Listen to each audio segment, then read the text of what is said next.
ಬಹಳ ಮುಖ್ಯವಾಗಿ ಮುಗಿಯದ ಗುದ್ದಾಟದ ಬಗ್ಗೆ. ಸರಿಯಾಗಿ ಸೆಷನ್ ಮುಗಿದ ಮಾರನೇ ದಿವಸದಿಂದಲೇ ಶುರುವಾಗಿದೆ. ನೋಡಿ, ಮುಖ್ಯಮಂತ್ರಿ ಬದಲಾವಣೆ ಬಿಡುತ್ತೆ, ಹೈಕಮಾಂಡ್ ಕರೆಸ್ಕೊಳ್ತಾರೆ ದೆಹಲಿಗೆ. ಇವರೇ ಹೇಳ್ತಾರೆ, ಶಾಸಕರುಗಳೇ ವಿವರಿಸ್ತಾರೆ. ಮತ್ತೊಂದು ಕಡೆ ಹೇಳ್ತಾರೆ, ಇಲ್ಲ ನಮ್ಮ ಅಪ್ಪನೇ ಮುಖ್ಯಮಂತ್ರಿ ಆಗಿರ್ತಾರೆ, 5 ವರ್ಷ ಅವರೇ ಇರ್ತಾರೆ, ಹೈಕಮಾಂಡ್ ಸಿಗ್ನಲ್ ಕೊಟ್ಟಿದೆ, ಗ್ರೀನ್ ಸಿಗ್ನಲ್ ಕೊಟ್ಟಿದೆ, ಪರೋಕ್ಷ ಸಿಗ್ನಲ್ ಕೊಟ್ಟಿದೆ, ಈ ರೀತಿಯಾದಂತಹ ಮಾತು. ಅದಕ್ಕೆ ಕೌಂಟರ್ ಆಗಿ ಮತ್ತೆ ಬರುವಂಥದ್ದೇನು, ನಮ್ಮ ಹತ್ರ 80-90 ಜನ ಶಾಸಕರಿದ್ದಾರೆ. ಅಲ್ಲಿಗೆ ಕರ್ನಾಟಕದ ಮುಖ್ಯಮಂತ್ರಿ ಅಂತ ಹೇಳಿದರೆ ಅವರು ಆ ಪಕ್ಷದ ಶಾಸಕಾಂಗ ಪಕ್ಷದ ನಾಯಕ. ಆ ಪಕ್ಷದ ಶಾಸಕಾಂಗ ಪಕ್ಷದ ನಾಯಕರ ಮೇಲೆ ಅವರದೇ ಪಕ್ಷದ ಶಾಸಕರುಗಳಿಗೆ ವಿಶ್ವಾಸ ಇಲ್ಲದೆ ಹೋದರೆ ಶಾಸಕಾಂಗ ಪಕ್ಷದ ನಾಯಕ ಹೇಗೆ ಆ ಸ್ಥಾನದಲ್ಲಿ ಮುಂದುವರಿತಾರೆ ಅನ್ನುವಂಥ ಪ್ರಶ್ನೆಯೂ ಇಲ್ಲ. ಯಾಕೆಂದರೆ ಶಾಸಕರ ವಿಶ್ವಾಸ ಇದ್ರೇ ಶಾಸಕಾಂಗ ಪಕ್ಷದ ನಾಯಕರಿರುವಂಥದ್ದು. ಒಂದು ಈ ರೀತಿಯಾಗಿ ವಿಶ್ವಾಸ ಇಲ್ಲ ಅಂತ ಹೇಳೋ ರೀತಿಯಲ್ಲಿ ಮಾತನಾಡ್ತಾ ಇರುವಂತಹ, ಬಹಿರಂಗವಾಗಿ ಮಾತನಾಡ್ತಾ ಇರುವಂಥವ್ರ ವಿರುದ್ಧ ಕ್ರಮ ಆಗಬೇಕು. ಆ ಕ್ರಮವೂ ಆಗ್ತಾ ಇಲ್ಲ, ಅವರ ಬಾಯಿಗೆ ಬೀಗವೂ ಬೀಳ್ತಾ ಇಲ್ಲ. ಹಾಗೆಯೇ ಬದಲಾವಣೆಯ ಬಗ್ಗೆಯೂ ಕೂಡ ಮುನ್ಸೂಚನೆಗಳು ಅಥವಾ ಸೂಚನೆಗಳು ಅಥವಾ ಅದಕ್ಕೆ ಬೇಕಾಗಿರ್ತಕ್ಕಂತಹ ಕ್ಲಾರಿಫಿಕೇಶನ್ ಯಾವುದೂ ಕೂಡ ಸಿಗ್ತಾ ಇಲ್ಲ. ರಾಜ್ಯದಲ್ಲಿ ಮಾತ್ರ ಜನರಿಗೆ ಪ್ರತಿನಿತ್ಯದ ಮನರಂಜನೆಯಾಗಿದೆ ರಾಜ್ಯ ಮುಖ್ಯಮಂತ್ರಿಯ ಬದಲಾವಣೆ, ಕುರ್ಚಿ ಕಿತ್ತಾಟ ಅನ್ನುವಂಥದ್ದು ಪ್ರತಿನಿತ್ಯದ ಮನರಂಜನೆಯ ಭಾಗವಾಗುವುದು. ಅದು ಏನು ನಡೀತಿದೆ, ಸಚಿವರುಗಳು ಇದರ ಬಗ್ಗೆ ಏನು ಹೇಳ್ತಿದ್ದಾರೆ, ಮುಖ್ಯಮಂತ್ರಿಯವರು ಏನು ಹೇಳಿದ್ದಾರೆ, ಇದೆಲ್ಲದರ ಬಗ್ಗೆ ವರದಿ ಅಂತೂ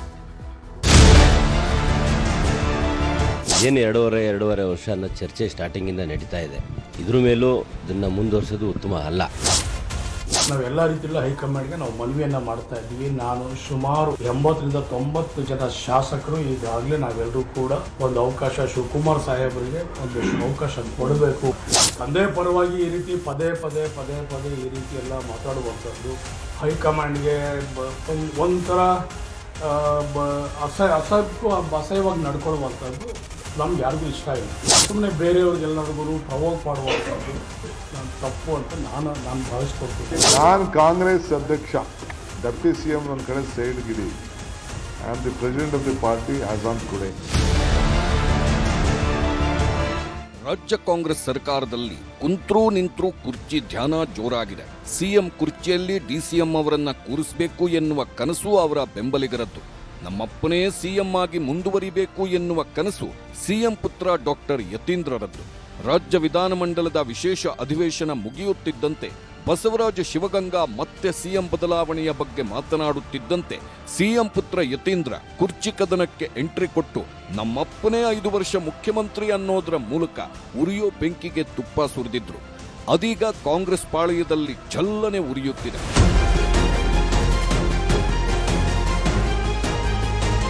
ಅಧಿಕಾರ ಹಂಚಿಕೆ ಬಗ್ಗೆ ಸಿಎಂ DCM ಮಾತನಾಡದಿದ್ದರೂ ಆಪ್ತರಿಂದ ದಿನಕ್ಕೊಂದು ದಾಳ ಉರುಳುತ್ತಿದೆ. ಡಾಕ್ಟರ್ ಯತೀಂದ್ರ ಅಪ್ಪನ ಪರ ಮಾತನಾಡುತ್ತಲೇ DK ಟೀಮ್ ಅಲರ್ಟ್ ಆಗಿದೆ. ಈಗಾಗಲೇ ಯತೀಂದ್ರ ಮಾತಿಗೆ ಶಿವಗಂಗಾ ಬಸವರಾಜ್ ಹಾಗೂ HC ಬಾಲಕೃಷ್ಣ ತಿರುಗೇಟು ಕೊಟ್ಟಿದ್ದರು. ಇವತ್ತು ರಾಮನಗರ ಶಾಸಕ ಇಕ್ಬಾಲ್ ಹುಸೇನ್ ಸಂಖ್ಯಾಬಲದ ಸಮೇತ DKಶಿ ಪರ ಬ್ಯಾಟಿಂಗ್ ಮಾಡುತ್ತಿದ್ದಾರೆ. ರಾಮನಗರ ಶಾಸಕ ಇಕ್ಬಾಲ್ ಹುಸೇನ್ ಹೇಳೋ ಪ್ರಕಾರ 80-90 ಶಾಸಕರು DK ಪರ ಇದ್ದಾರಂತೆ. ಕಾಂಗ್ರೆಸ್ನ 80-90 ಶಾಸಕರಿಗೆ DKಶಿಗೂ ಒಂದು ಅವಕಾಶ ಕೊಡಬೇಕೆಂಬ ಆಸೆ ಇದೆಯಂತೆ. 2.5 ವರ್ಷಗಳ ಬಳಿಕ ನಿಷ್ಠಾವಂತ ವ್ಯಕ್ತಿ ಬರಬೇಕು ಅನ್ನೋದೇ ಅವರೆಲ್ಲರ ವಾದವಾಗಿದೆ. DK ಶಿವಕುಮಾರ್ ಹೋರಾಟ, ಶ್ರಮಕ್ಕೆ ಬೆಲೆ ಫಲ ಸಿಗಲೇಬೇಕೆಂಬುದು ಆಪ್ತರ ಹಕ್ಕೊತ್ತಾಯ. ಹೀಗಿರುವಾಗಲೇ ಡಾಕ್ಟರ್ ಯತೀಂದ್ರ ಆಡಿದ ಮಾತಿಗೂ ಇಕ್ಬಾಲ್ ತಿರುಗೇಟು ಕೊಟ್ಟರು. ಪಕ್ಷದ ಕಾರ್ಯಕರ್ತ ಅಥವಾ ಯಾರೇ ಆದರೂ ಶಿಸ್ತಿನಿಂದ ನಡೆದುಕೊಳ್ಳಬೇಕು. ಯತೀಂದ್ರ ಅಪ್ಪನ ಪರವಾಗಿ ಪದೇ ಮಾತನಾಡುವುದು ಸರಿಯಲ್ಲ. ಅಪ್ಪನ ಬಗ್ಗೆ ಹೇಳಿಕೆ ಕೊಟ್ಟು ಉಳಿದವರನ್ನ ಕೆಣಕುವುದು ಸರಿಯಲ್ಲ ಎಂದು ಎಚ್ಚರಿಕೆ ನೀಡಿದ್ದಾರೆ. ದಲಿತ ಶೋಷಿತರ ಪರವಾಗಿ ಸಿದ್ದರಾಮಯ್ಯ ಮಾಡಿರುವುದು ಅಳಿಲು ಸೇವೆ. ಈ ಅವಧಿಯಲ್ಲೇ DK ಶಿವಕುಮಾರ್ಗೆ ಅವಕಾಶ ಕೊಡಬೇಕು, ಸಿಎಂ ಆಗಬೇಕು. ಸಿಎಂ ಸಿದ್ದರಾಮಯ್ಯನವರು ಮಾತೆತ್ತಿದ್ರೆ ಸಾಮಾಜಿಕ ನ್ಯಾಯ ಅಂತಾರೆ. ಸಾಮಾಜಿಕ ನ್ಯಾಯದಂತೆ ನಡೆದುಕೊಳ್ಳಿ ಎಂಬ ಮೆಸೇಜ್ ಪಾಸ್ ಮಾಡಿದ್ದಾರೆ. ನಾವೆಲ್ಲ ರೀತಿಯಲ್ಲೂ ಹೈಕಮಾಂಡ್ಗೆ ನಾವು ಮನವಿಯನ್ನು ಮಾಡ್ತಾ ಇದ್ದೀವಿ. ನಾನು ಸುಮಾರು 80-90 ಜನ ಶಾಸಕರು ಈಗಾಗಲೇ ನಾವೆಲ್ಲರೂ ಕೂಡ ಒಂದು ಅವಕಾಶ, ಶಿವಕುಮಾರ್ ಸಾಹೇಬರಿಗೆ ಒಂದು ಅವಕಾಶ ಕೊಡಬೇಕು. ಕೆಲವರು ಮೌನವಾಗಿದ್ದಾರೆ, ಕೆಲವರು ಒಳಗೆ ಮಾತಾಡ್ತಾರೆ. ಒಬ್ಬ ನಿಷ್ಠಾವಂತ, ಒಬ್ಬ ಪ್ರಾಮಾಣಿಕಸ್ಥ ನಮ್ಮ ಜೊತೆಲಿ ಇರಬೇಕು. ಅವರ ಶಕ್ತಿ ನಮ್ಮ ಪಕ್ಷಕ್ಕೆ ಬೇಕು, ಅವರ ಸೇವೆ ನಮ್ಮ ಪಕ್ಷಕ್ಕೆ ಬೇಕು. ನಮ್ಮೆಲ್ಲರೂ ಗೆಲುವು ಒಂದು ಒಳ್ಳೇದಾಗುತ್ತೆ ಮುಂದಕ್ಕೆ ಅವರಿಂದ. ಕಾಂಗ್ರೆಸ್ ಪಕ್ಷ ಎಲ್ಲ ವರ್ಗದ ಜನರ ಪಕ್ಷ ಇದೆ. ಸೊ ಅಂಥ ಒಂದು ಇತಿಹಾಸ ಉಳ್ಳಂಥ ಪಕ್ಷದಲ್ಲಿ ನಾವು ಶಿಸ್ತುಬದ್ಧವಾದಂಥ ಪಕ್ಷದಲ್ಲಿ ನಾವು ಶಿಸ್ತಾಗಿ ನಡ್ಕೊಳ್ಬೇಕು. ತಂದೆ ಪರವಾಗಿ ಈ ರೀತಿ ಪದೇ ಪದೇ ಈ ರೀತಿ ಎಲ್ಲ ಮಾತಾಡುವಂಥದ್ದು, ಹೈಕಮಾಂಡ್ಗೆ ಒಂಥರ ಅಸಹ್ಯವಾಗಿ ನಡ್ಕೊಳ್ಳುವಂಥದ್ದು ನಮ್ಗೆ ಯಾರಿಗೂ ಇಷ್ಟ ಇಲ್ಲ. ಬೇರೆ ಯಾರಾದರೂ ನಾಯಕರು ಹೇಳಬೇಕಾದ್ರೆ ಅದಕ್ಕೊಂದು ಗೌರವ ಇರ್ತದೆ, ಅದರದೇ ಆದಂಥ ಒಂದು ಬೆಲೆ ಇರ್ತದೆ. ಮಕ್ಕಳಿಗೆ ತಂದೆ ಮೇಲೆ ಪ್ರೀತಿ ಇರ್ತದೆ, ಪ್ರೀತಿ ತಂದೆ ಮೇಲೆ ಇರ್ತದೆ, ತಂದೆ ಮಗನ ಮೇಲೂ ಪ್ರೀತಿ ಇರ್ತದೆ. ಇದು ರಾಜಕಾರಣ ಸರ್. ಇದು ರಾಜಕಾರಣದಲ್ಲಿ ನಾವೆಲ್ಲರೂ ಕೂಡ ಶಿಸ್ತಾಗಿ ನಾವು ನಡ್ಕೊಳ್ಬೇಕಾಗ್ತದೆ. ಅವರು ಕೊಟ್ಟಂತ ಸೇವೆ ಕೂಡ, ಅಳಿಲು ಸೇವೆ ನಮ್ಮ ರಾಜ್ಯಕ್ಕೆ ಸಾಕಷ್ಟು ಇದೆ ಸರ್.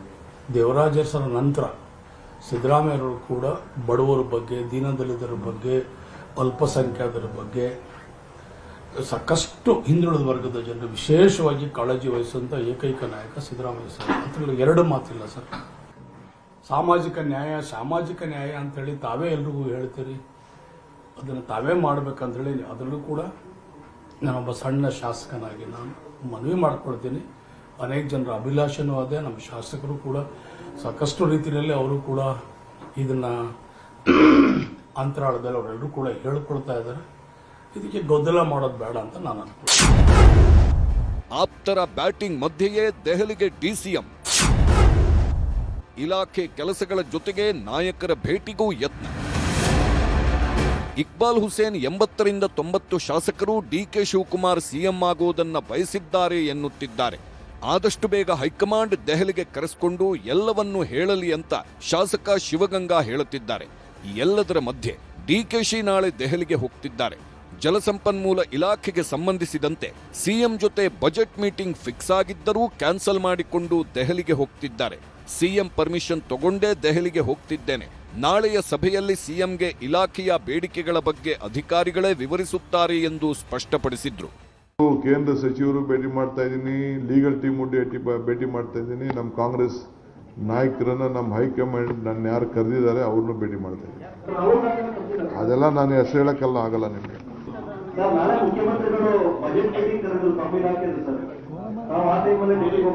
ಅವ್ರಿಗೆ ನಾನು ಅನುಮತಿ ತಗೊಳ್ತಾ ಇದ್ದೀನಿ. ನಮ್ಮ ಆಫೀಸರ್ಸ್ ಭೇಟಿ ಮಾಡ್ತಾರೆ, ನಾನು ಅನುಮತಿ ತೆಗೆದುಕೊಳ್ತಾ ಇದ್ದೀನಿ. ಅವರೇ ಚೇರ್ಮನ್ರು, ಇರಿಗೇಷನ್ ಡಿಪಾರ್ಟ್ಮೆಂಟ್ಗೆ ಮುಖ್ಯಮಂತ್ರಿಗಳೇ ಚೇರ್ಮನ್. ಸೊ ನನಗಿನ್ನ ಅವ್ರಿಗೆ ಜಾಸ್ತಿ ಗೊತ್ತಿದೆ. ಅವರೇನೇನು ಹೇಳಿದಾರಲ್ಲ, ಮೇಕೆದಾಟು ಜಯ ಆಗಿದೆ, ಇವತ್ತು ನಮ್ಮ ಆಫೀಸರ್ಸ್ ಎಲ್ಲ ಬ್ರೀಫ್ ಮಾಡಿದ್ದಾರೆ. ಸೀಟು ವಿಚಾರ ಅನ್ನುತ್ತಲೇ ಸಿಎಂ ಸಿಡಿಮಿಡಿ. ಹೇಳಿಕೆಗಳ ಬಗ್ಗೆ ಡಿಕೆ ಆಪ್ತರನ್ನೇ ಕೇಳಿ ಎಂದ ಸಿಎಂ. ಡಿಕೆ ಆಪ್ತರು ಡಿಕೆ ಪರ ಬ್ಯಾಟಿಂಗ್ ಮಾಡುತ್ತಲೇ ದಾವಣಗೆರೆಯಲ್ಲಿದ್ದ ಸಿಎಂ ಸಿದ್ದರಾಮಯ್ಯ ಗರಂ ಆದ್ರು. ಅಧಿಕಾರ ಹಂಚಿಕೆ ಬಗ್ಗೆ ಪ್ರಶ್ನೆ ಕೇಳುತ್ತಿದ್ದಂತೆ ಸಿಎಂ ಸಿದ್ದರಾಮಯ್ಯ ಸಿಡಿಮಿಡಿಗೊಂಡ್ರು. ನಂಗೆ ಗೊತ್ತಿಲ್ಲ, ಅವ್ರನ್ನೇ ಕೇಳಪ್ಪ. ಅಲ್ಲಿ ಅವ್ರನ್ನೇ ಕೇಳ್ರಿ, ನನ್ ಕೇಳಿದ್ರೆ ಹದಿನೇಗೆ ಪುನಃ ಬಂದು ಇದಕ್ಕೆ ಬರೀ ನೀವು ಅವ್ರನ್ನೇ ಕೇಳ್ರಿ. ನಂಗೆ ಗೊತ್ತಿಲ್ಲ, ನಿನ್ನ ಎದುರಿಗಾಗಿತ್ತಪ್ಪ ಅಂತ ಅವ್ರನ್ನೇ ಕೇಳಿ. ಸುಮ್ಮನೆ ಈಗ ಎಲ್ಲ ಸುತ್ತಿ ಬಳಸಿ ಬಂದು ಇಲ್ಲಿಗೆ ಬರೋದು ನೀವು. ಅವರು ಹೇಳ್ತಾರೆ, ಅವ್ರನ್ನೇ ಕೇಳಪ್ಪ ತಮ್ಮ. ಸರ್ಕಾರಕ್ಕೆ 2.5 ವರ್ಷಗಳು ತುಂಬಿದ್ದಲ್ಲದೆ 1000 ದಿನಗಳು ತುಂಬುವ ಹೊಸ್ತಿಲಲ್ಲಿದೆ. ಇದರ ನಡುವೆ ಸಿಎಂ ಸಿದ್ದರಾಮಯ್ಯ ಬಜೆಟ್ ತಯಾರಿಯಲ್ಲಿ ಬ್ಯುಸಿಯಾಗಿದ್ದಾರೆ. ಬಜೆಟ್ ಮುಗಿಯುತ್ತಿದ್ದಂತೆ ಜಿಬಿಎ ಎಲೆಕ್ಷನ್, ತಾಲೂಕ್ ಪಂಚಾಯಿತಿ, ಜಿಲ್ಲಾ ಪಂಚಾಯಿತಿ ಚುನಾವಣೆ, ಹೀಗೆ ಸಾಲು ಬೆಳವಣಿಗೆಗಳು ಇರೋದ್ರಿಂದ ಸದ್ಯಕ್ಕೆ ಸಂಪುಟ ಪುನರಚನೆ ಅಥವಾ ಸಿಎಂ ಬದಲಾವಣೆ ಸಾಧ್ಯವಿಲ್ಲ ಎಂಬ ವಿಶ್ವಾಸದಲ್ಲಿ ಸಚಿವರಿದ್ದರು. ಆದರೆ ಡಿಕೆಶಿ ಕ್ಯಾಂಪ್ನ ಶಾಸಕರು ಪದೇ ಕೊಡುತ್ತಿರುವ ಹೇಳಿಕೆಗಳ ಬಗ್ಗೆ ಸಚಿವರೇ ಬೇಸರ ವ್ಯಕ್ತಪಡಿಸುತ್ತಿದ್ದಾರೆ. ಇದಕ್ಕೆ ಎಷ್ಟು ಚರ್ಚೆ ಆಗಿದೆ ಅಂದರೆ, ಬಹುಶಃ ಆ ಇಶ್ಯೂಗಳನ್ನು ನೀವು ಸಾರ್ವಜನಿಕರ ಹೊಟ್ಟೆಪಾಡಿನ ವಿಷಯಗಳಿಗೆ, ಬದುಕಿನ ವಿಷಯಕ್ಕೆ ಇಷ್ಟು ಚರ್ಚೆ ಆಗಿದ್ದಿದ್ರೆ ಜನರ ಬದುಕಿಗೂ ಏನನ್ನ ಸಹಾಯ ಆಗ್ತಾ ಇತ್ತು. ಅವಶ್ಯಕತೆಗಿಂತ ಮೀರಿದಂಥ ಈ ಚರ್ಚೆಯಿಂದ ಯಾರಿಗೆ ಏನು ಅದರಿಂದ ಅನುಕೂಲ ಇದೆ ನನಗಂತೂ ಗೊತ್ತಿಲ್ಲ. ಎನಿವೆ, ಅದ್ರ ಬಗ್ಗೆ ಆಗಿರೋಷ್ಟು ಚರ್ಚೆ ನಾನು ಮೊನ್ನೆನೂ ಎಲ್ಲೋ ಒಂದು ಕಡೆ ಹೇಳಿದೆ, ಈ ಅನಗತ್ಯ ಚರ್ಚೆ ಬಹುಶಃ ಗಿನ್ನಿಸ್ ಬುಕ್ಕಲ್ಲಿ ದಾಖಲೆ ಆಗುವಷ್ಟು ಚರ್ಚೆ ಆಗಿದೆ ಅಂತ ಅನಿಸುತ್ತೆ. ಆ ಚರ್ಚೆಗೆ ನನ್ನಿಂದ ಹೊಸ ಆಯಾಮ ಕೊಡುವಂಥದ್ದಾಗಲಿ ಬೆಳಕು ಚೆಲ್ಲುವಷ್ಟು ಸಾಮರ್ಥ್ಯ ನನಗಂತೂ ಇಲ್ಲ. ನೋಡಿ, ಹಿಂದಿನ ಮುಖ್ಯಮಂತ್ರಿ ಆದವರು ಒಬ್ಬರೇ ಇದ್ದಾರೆ, ಮುಖ್ಯಮಂತ್ರಿ ಆಗಿದ್ದಾರೆ ಒಬ್ಬರೇ. ಅವರು ಆಗಿದ್ದ ಉದಾಹರಣೆ ನಮ್ಮ ಕಾಂಗ್ರೆಸ್ನಲ್ಲಿ ಉದಾಹರಣೆಗಳಿದೆ. ಇಲ್ಲಿ 81 ಪ್ರಶ್ನೆ ಇಲ್ಲ. ಯಾರು ಸಮರ್ಥಿರ್ತಾರೆ, ಯಾರು ಮುಂದೊಯ್ತಾರೆ ಪಾರ್ಟಿ ಅಂಥವ್ರನ್ನ ಆಯ್ಕೆ ಮಾಡ್ತಾರೆ. ಆ ಸಂದರ್ಭ ಇನ್ನೂ ಬಂದಿಲ್ಲ, ಬಂದಾಗ ಅದ್ರ ಬಗ್ಗೆ ಚರ್ಚೆ ಮಾಡೋಣ. ಹೈಕಮಾಂಡ್ ನಮ್ಮ ಹೈಕಮಾಂಡ್ ನಮ್ಗೆ ಹೇಳಿದ್ದಾರೆ ಸರ್ ಅವರು 5 ವರ್ಷ ಮುಖ್ಯಮಂತ್ರಿಗಳು ಉಪಮುಖ್ಯಮಂತ್ರಿ ಮಾತಾಡ್ತಾರೆ. ಯತೀಂದ್ರ ಅವರು ಹೇಳಿರೋದು ತಂದೆನ 5 ವರ್ಷ ಮುಂದುವರಿತಾರ ಅಂತಾರೆ. ಅದನ್ನ ಹೈಕಮಾಂಡ್ ನೋಡ್ಕೊಂಡು ಹೈಕಮಾಂಡ್ ಸೆಲ್ಫ್ ಇದಪ್ಪ ಇಲ್ಲ, ನಾನು ಬೀಳ್ತೀನಿ ನೀವು ಬೀಳ್ತೀನಿ ಅಂದರೆ ಆಗಲ್ಲ, ಅದು ಹೈಕಮಾಂಡ್. ಹೀಗೆ ಸಚಿವರೆಲ್ಲ ಹೈಕಮಾಂಡ್ ಕಡೆಗೆ ಬೊಟ್ಟು ಮಾಡುತ್ತಿದ್ದರೆ ಕಾಂಗ್ರೆಸ್ನೊಳಗಿನ ಕುರ್ಚಿ ಕಚ್ಚಾಟ ಸಹಜವಾಗೇ ಪ್ರತಿಪಕ್ಷಗಳ ಕೈಗೆ ದೊಡ್ಡ ಅಸ್ತ್ರವಾಗಿ ಸಿಕ್ಕಿದೆ. ಊನಪ್ಪ ಕನಕ ನಾಯಕನಿಗೆ ಅಧಿಕ ನಾಯಕತ್ವ ಸಿಕ್ಕಿಲ್ಲ. ಸಿದ್ದರಾಮಯ್ಯನವರು ಸಾಮಾಜಿಕ ನ್ಯಾಯ ಅಂತ ಹೇಳ್ತಾರೆ, ಆದರೆ ಸಾಮಾಜಿಕ ನ್ಯಾಯ ಅಂದರೆ ಎಲ್ಲ ಜಾತಿ ಸಮುದಾಯಗಳನ್ನು ಒಟ್ಟಿಗೆ ತೆಗೆದುಕೊಂಡು ಹೋಗಬೇಕು ಅಂತೇಳಿ. ಈಗ ಸಿದ್ದರಾಮಯ್ಯನವರು ಅವರ ಮಗ ಯತೀಂದ್ರ ಅವರು ಸೂಪರ್ CM, ನಮ್ಮಪ್ಪನೇ 5 ವರ್ಷ ಯಾವುದೇ CLP ಮೀಟಿಂಗಲ್ಲಿ ಮುಖ್ಯಮಂತ್ರಿನ ಇಳಿಸ್ಬೇಕು ಅಂತ ಯಾರೂ ಹೇಳೇ ಇಲ್ಲ. ನಿಮ್ಮ ಕುರ್ಚಿ ಕಿತ್ತಾಟದಲ್ಲಿ ಜನ ಅವರು ಸಂಕಷ್ಟದ ಸುಳಿಗೆ ಸಿಗಾಕಬಾರ್ದು. ಜನ ಕಾಂಗ್ರೆಸ್ಸಿಗೆ 136 ಸೀಟ್ ಗೆಲ್ಲಿಸಿದ್ದಾರೆ. ನೀವೇನು ಮಾಡ್ತಾಯಿದ್ದೀರಿ? ನೀವು ಬೆಲೆ ಏರಿಕೆ, ಭ್ರಷ್ಟಾಚಾರ, ಜನ ವಿರೋಧಿ ನೀತಿ ಬಿಟ್ಟು ಬೇರೆ ಏನೂ ಮಾಡ್ತಿಲ್ಲ. ನಿಮ್ಮ ಬೆಲೆ ಏರಿಕೆಯಿಂದ, ನಿಮ್ಮ ಭ್ರಷ್ಟಾಚಾರದಿಂದ ಜನ ಬೇಸತ್ತಿದ್ದಾರೆ. ಮತ್ತು ಈಗ ಒಂದು ರೀತಿ ಹುಚ್ಚರ ಮದುವೆಯಲ್ಲಿ ಉಂಡನೆ ಜಾಣ ಅಂತ ಆಗ್ಬಿಟ್ಟಿದೆ. ಇಲ್ಲಿ ಯಾರಿಗೂ ಜನಪರ ಕಾಳಜಿ ಇಲ್ಲ. ಕೇವಲ ಎಷ್ಟು ದಿನ ಇರ್ತೀವೋ ಇಲ್ವೋ ಗೊತ್ತಿಲ್ಲ, ಇರೋ ಅಷ್ಟು ದಿನ ಏನಾದ್ರು ಮಾಡ್ಕೊಳ್ಳೋಣ ಅಂಥೇಳಿ ಹುಚ್ಚರ ಮದುವೆಯಲ್ಲಿ ಉಂಡನೆ ಜಾಣ ಅಂತಾರ ಸ್ಥಿತಿ ಆಗ್ಬಿಟ್ಟಿದೆ. ಹೀಗೆ ರಾಜ್ಯ ರಾಜಕಾರಣದಲ್ಲಿ ಕಿಚ್ಚು ಹೊತ್ತಿಸುತ್ತಿರುವ ಕಾಂಗ್ರೆಸ್ ಶಾಸಕರ ಮಾತುಗಳಿಗೆ ಹೈಕಮಾಂಡ್ ಕಡಿವಾಣ ಹಾಕುತ್ತಾ ಎಂಬ ಕುತೂಹಲ ಇದ್ದೇ ಇದೆ. ದಿನಕ್ಕೊಂದು ಹೇಳಿಕೆ, ಒಬ್ಬೊಬ್ಬರ ಪರವಾಗಿ ಬ್ಯಾಟಿಂಗ್ ಎಲ್ಲಿಯವರೆಗೆ ಎಂಬ ಪ್ರಶ್ನೆಗೆ ಇನ್ನೂ ಉತ್ತರ ಸಿಕ್ಕಿಲ್ಲ. ಪದೇ ಪದೇ ಬಹಿರಂಗ ಹೇಳಿಕೆ ನೀಡುತ್ತಿರುವ ಕೈ ಶಾಸಕರ ವಿರುದ್ಧ ಕ್ರಮ ಕೈಗೊಳ್ಳದೆ ಕಾಂಗ್ರೆಸ್ ಹೈಕಮಾಂಡ್ ಮೌನವಾಗಿ ಕುಳಿತಿರೋದ್ರ ಅಡ್ಡ ಪರಿಣಾಮ ರಾಜ್ಯದ ಆಡಳಿತದ ಮೇಲಾಗುವುದರಲ್ಲಿ ಅನುಮಾನವೇ ಇಲ್ಲ. ಹೀಗಾಗಿ ಇನ್ನಾದರೂ ಕಾಂಗ್ರೆಸ್ ವರಿಷ್ಠರು ರಾಜ್ಯದ ಕುರ್ಚಿ ಕಿತ್ತಾಟಕ್ಕೊಂದು ಇತಿಶ್ರೀ ಹಾಡಬೇಕಿದೆ. Bureau report, news 18. ಹೀಗೆ ಇಲ್ಲಿ ಗುದ್ದಾಟ ಮುಗಿತಾ ಇಲ್ಲ. ಯಾಕಂದರೆ ದಿನಕ್ಕೊಂದು ರೀತಿಯ ಹೇಳಿಕೆಗಳಂತೂ ಬರ್ತಿದ್ದಾವೆ. ಮತ್ತು ಇದನ್ನೆಲ್ಲ ಮಾತನಾಡ್ತಾ ಇರುವಂಥದ್ದು ಅದದೇ ವ್ಯಕ್ತಿಗಳು, ಬೇರೆ ಯಾವ ವ್ಯಕ್ತಿಗಳು ಮಾತಾಡ್ತಾರೆ, ಅದದೇ ವ್ಯಕ್ತಿಗಳು ಮಾತಾಡ್ತಾರೆ, ಬೇರೆ ಬೇರೆ ರೀತಿಯಲ್ಲಿ ಮಾತಾಡ್ತಾರೆ, ಬೇರೆ ಬೇರೆ ದಿನಾಂಕಗಳಲ್ಲಿ ಹೇಳ್ತಾರೆ, ಬೇರೆ ಬೇರೆ ಸ್ವರೂಪಗಳಲ್ಲಿ ಹೇಳ್ತಾ ಇದ್ದಾರೆ. ಹಾಗಾದರೆ ರಾಜ್ಯದಲ್ಲಿ ನಿಜಕ್ಕೂ ಕೂಡ ಮುಖ್ಯಮಂತ್ರಿ ಕುರ್ಚಿಯನ್ನು ಸಂಗೀತ ಕುರ್ಚಿಯ ರೀತಿಯಲ್ಲಿ ಮಾಡೋಕ್ಕೆ ಹೋಗಬಾರ್ದು.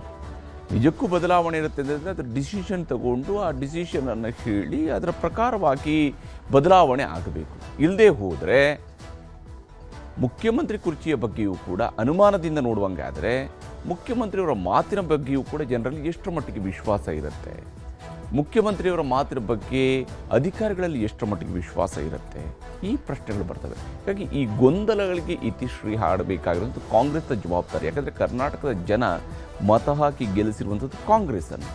ಕಾಂಗ್ರೆಸ್ನವರು ಈಗ ಆ ಜವಾಬ್ದಾರಿಯನ್ನು ನಿಭಾಯಿಸಬೇಕೇ ಹೊರತು ಇದೇ ರೀತಿ ಗೊಂದಲವನ್ನು ಮುಂದುವರಿಸ್ತಾ ಹೋದರೆ ಅದರ ನೇರ ಪರಿಣಾಮ ಆಗುವಂಥದ್ದು ಕರ್ನಾಟಕದ ಅಭಿವೃದ್ಧಿಯ ಮೇಲೆ, ಕರ್ನಾಟಕದ ಆಡಳಿತದ ಮೇಲೆ, ಕರ್ನಾಟಕದ ಪ್ರಗತಿಯ ಮೇಲೆ, ಇಲ್ಲಿಯ ಜನರ ಭವಿಷ್ಯದ ಮೇಲೆ. ಹೀಗಾಗಿ ಈ ವಿಚಾರದಲ್ಲಿ ಅತ್ಯಂತ ಸೀರಿಯಸ್ ಆಗಿ ಕಾಂಗ್ರೆಸ್ ಹೈಕಮಾಂಡ್ ಯಾವಾಗ ನಿರ್ಧಾರ ಕೈಗೊಳ್ಳುತ್ತೆ ಅನ್ನೋದನ್ನು ನೋಡಬೇಕಾಗಿದೆ.